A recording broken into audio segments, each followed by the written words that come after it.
नमस्ते, म एसपी ढकाल। तपाईहरुलाई म भेरी नदीको यो सुन्दर दृश्य देखाउँदैछु।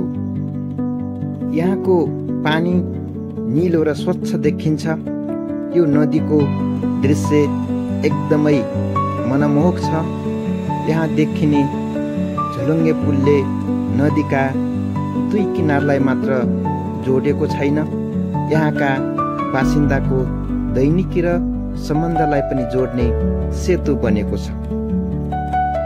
भेरीको किनारमा बस्दा शीतल हावा, पानीको गर्जन र वरिपरिका हरियालीले मनलाई एकदमै शान्त र प्रफुल्लित तुल्याइदिन्छ। भेरी केवल एक नदी होइन, यो जीवन, संस्कार र सौन्दर्यको प्रतीक पनि हो।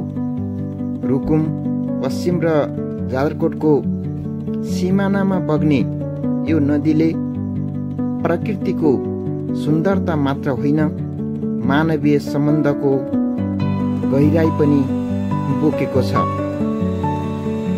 यो नदी यदि तपाईले अझै पनि नजिकको यो सौन्दर्य अनुभव गर्नु भएको छैन भने एकपटक यहाँ अवश्य पुग्न सक्नुहुन्छ।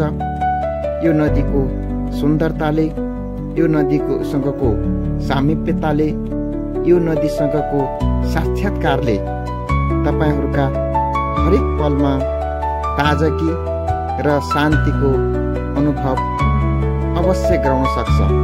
त्यसैले पनि यो प्रकृतिसँगको सामिप्यतामा सधैँ रमाउने र योसँग साक्षात्कार गर्ने गरौँ। धन्यवाद, नमस्कार।